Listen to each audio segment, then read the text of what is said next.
नमस्कार बंधुरा आज आमी बानाबो काँचकलार एमन एकटी रेसिपि जेटा गरम गरम डाल भातेर साथे एक बार खेले आपनी बार बार एटाई बानाबेन और जे काँचकला खाय ना सेও किन्तु बार बार एटा चेये खाबे।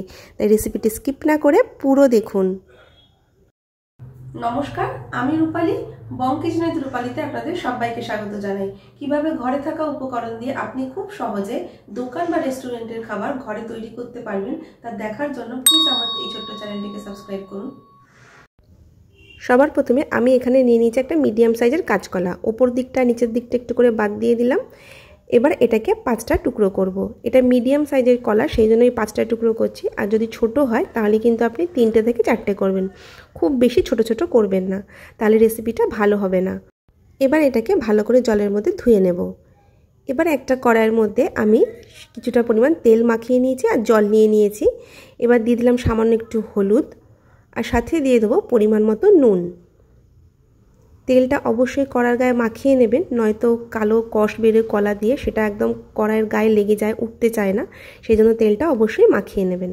এবার আমি কলার টুকরোগুলোকে জলের মধ্যে দিয়ে দিচ্ছি একে একে। হলুদের পরিমাণটা যেন খুব বেশি না হয়, একদম অল্প একটুখানি হয়। এবার এটাকে ঢাকা দিয়ে খুব বেশি সিদ্ধ করব না, মাঝারি এটাকে সিদ্ধ করে নেব। এবার একটা বাটির মধ্যে আমি নিয়ে নিচ্ছি 2 চামচ বেসন, সাথে আমি দিয়ে দেব বেসনের সাথে 2 চামচ কর্নফ্লাওয়ার। যদি আপনাদের কাছে কর্নফ্লাওয়ার না থাকে তাহলে আপনারা সে জায়গায় চালের গুঁড়ো ব্যবহার করতে পারেন। দিয়ে দিলাম সামান্য একটু কাশ্মীরি লঙ্কার গুঁড়ো, দিয়ে দিচ্ছি অল্প একটু কালো জিরে, পরিমাণ মতো নুন, দিয়ে দেবো একদম অল্প একটুখানি হলুদ গুঁড়ো, খুব বেশি না, অর্ধেক ছোটো চামচ চাট মশলা, অর্ধেক ছোটো চামচ আমি ভাজা জিরে আর শুকনো লঙ্কা গুঁড়ো করেছিলাম সেটা দিয়ে দিলাম। এবার এটাকে ভালো করে মিশিয়ে নেব, খুব ভালো করে একসাথে মিক্সড করে নেবেন যাতে মশলাগুলো ভালো করে মিশিয়ে যায়। দিয়ে এটা সাইডে এবার রেখে দেব। এবার অপর দিকে দেখুন কলাগুলো সিদ্ধ হয়ে গেছে। কলাগুলো কিন্তু একদম নরম করে ফেলবেন না, তাহলে এটা ভালো হবে না রেসিপিটা। তো এবারে হিটটাকে বন্ধ করে দেবো আর কলাগুলোকে তুলে নেব জল থেকে। দেখুন কেমন কালো হয়ে গেছে, সেই জন্য কড়াইতে কিন্তু অবশ্যই তেলটা মাখিয়ে নেবেন, নয়তো কিন্তু এই কালোটা উঠতে চায় না কড়াই থেকে একদমই। এবার কাঁচকলার খোসাটা ছাড়িয়ে নেব। কাঁচকলার খোসাটা পরে ছাড়াবেন, নয়তো কিন্তু কলাটা খুব বেশি সিদ্ধ হয়ে যাবে। আর এই কাঁচকলার খোসাটা কিন্তু আপনি আলাদা করে বাটাও খেতে পারেন, সেটাও কিন্তু খুব ভালো লাগবে। আর কাঁচকলার খোসাটা ছাড়ানোর সময় আপনি সাবধানে ছাড়াবেন যাতে কাঁচকলাগুলো ভেঙে না যায়।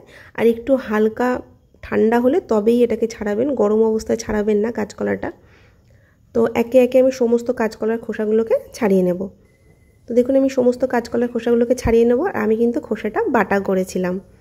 তো এইবারে আমি কাঁচকলার যে টুকরোগুলো আছে সেগুলোকে হালকা চেপে দেব। চেপে দেখুন হালকা একটু চেপে দিচ্ছি, খুব বেশি চাপবো না, চাপলে কিন্তু এটা একদম চটকিয়ে যাবে, সেই জন্য হালকা একটু চেপে দিচ্ছি।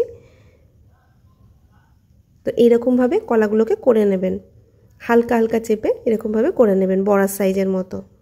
সেই জন্য কিন্তু খুব বেশি গলে গেলে এটা কিন্তু একদম চটকিয়ে মতো যাবে, সেই জন্য এটা খুব বেশি গলাবেন না। তো দেখুন আমি সমস্তগুলোকে এইভাবে এবার চেপে নিচ্ছি। এবারে কি করব, এবারে যে আমরা বেসন আর কর্নফ্লাওয়ার আর মশলাটা মিক্সড করেছিলাম সেইটার সাথে কলাটা নিয়ে ওপরে একটা কোটিং করব। একটু মোটা করে করবেন, একদম পাতলা করে করবেন না। তো আমি এটাকে ভালো করে কলাটাকে ওর সাথে মিশিয়ে নিলাম বেসন আর কর্নফ্লাওয়ারের সাথে। আপনারা চাইলে 2বার করেও এটা মেশাতে পারেন। এর মধ্যে কিন্তু একদমই জল দেবেন না, জল দিলে কিন্তু স্বাদটা আবার অন্য রকম হয়ে যাবে বেসনটার মধ্যে যদি জল দেন, সেই জন্য। তো এইবারে দেখুন আমি সমস্ত কাঁচকলাগুলোকে এইভাবে বেসন আর কর্নফ্লাওয়ারে মাখিয়ে নিয়েছি। এবার এটাকে ভাজবো।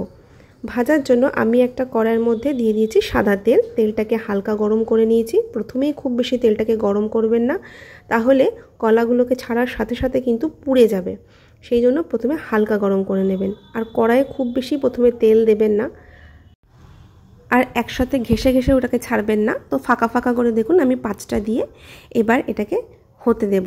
এটা লো টু মিডিয়াম হিটে হতে দিতে হবে, হাই হিটে হতে দেবেন না, তাহলে পুড়ে যাবে সাথে সাথে, আর টেস্টটাও ভালো হবে না। সেই জন্য লো টু মিডিয়াম হিটে এটাকে ভাজতে হবে। তো লো টু মিডিয়াম হিটে আমি এটাকে ভেজে নিচ্ছি। এইভাবে একবার কাঁচকলাকে আপনি খেয়ে দেখবেন, গরম গরম ডাল ভাতের সাথে কিন্তু অসাধারণ লাগবে। এবার এটাকে আমি উল্টিয়ে দিচ্ছি। তো এইভাবে উল্টিয়ে পাল্টিয়ে কিন্তু কাঁচকলাগুলোকে খুব ভালো করে দুপিঠ ভেজে নিতে হবে। আপনারা এইভাবে বাড়িতে অবশ্যই একবার ট্রাই করবেন কাঁচকলার এই রেসিপিটা। আর কেমন লাগলো আমাকে কমেন্টে অবশ্যই জানাবেন। আর যদি ভালো লেগে থাকে তাহলে প্লিজ আমার চ্যানেলটিকে সাবস্ক্রাইব করে নেবেন এরকম নতুন নতুন রেসিপি দেখার জন্য। তো দেখুন আমি এটাকে উল্টে দিয়েছি, এবার অপর পিঠটাও হতে দিয়েছি এবং উল্টিয়ে পাল্টিয়ে দেখুন আমি ভালো করে লাল লাল করে এটাকে ভেজে নিয়েছি। এবার কাঁচকলাগুলোকে তুলে নেব ভাজাগুলোকে, আর যেগুলো বাকি আছে ভাজা সেগুলোকেও ভেজে নেব। আর ভেজে নেওয়ার পরটা কিন্তু তেলটাকে আপনি ব্যবহার করতে পারেন, তেলটাকে একটু ছেঁকে নেবেন। আর রেসিপিটি বাড়িতে বানানোর পর যদি ভালো লেগে থাকে তাহলে কিন্তু সকলের সাথে শেয়ার করবেন, যাতে সবাই এইভাবে একবার কাঁচকলাটাকে বানিয়ে খেতে পারে সুন্দরভাবে। তো এইবার দেখুন আমি সব কটাকে তুলে নিয়েছি, এবার এটাকে সার্ভ করব। এবার এটাকে আমি সার্ভ করেছি। এবার সার্ভ করার আগে আমি ওপর থেকে ছড়িয়ে দেবো অল্প একটুখানি চাট মশলা। অবশ্যই সার্ভ করার আগে এগুলো ছড়িয়ে নেবেন, তাহলে কিন্তু খেতে এটা আরও ভালো হবে। আর সাথে ওপর থেকে দিয়ে দেবো অল্প একটু বিট নুন। অবশ্যই বিট নুন দেবেন, তাহলে খেতে ভালো হবে। আর বিট নুন না থাকলে আপনারা এমনি নুনও দিতে পারেন, তবে বিট নুনটা দিলে স্বাদটা আরও বেশি ভালো হবে। এবার এটাকে আপনি গরম গরম সার্ভ করুন, অসাধারণ লাগবে। রেসিপি ভালো লাগলে প্লিজ সাবস্ক্রাইব করে নেবেন।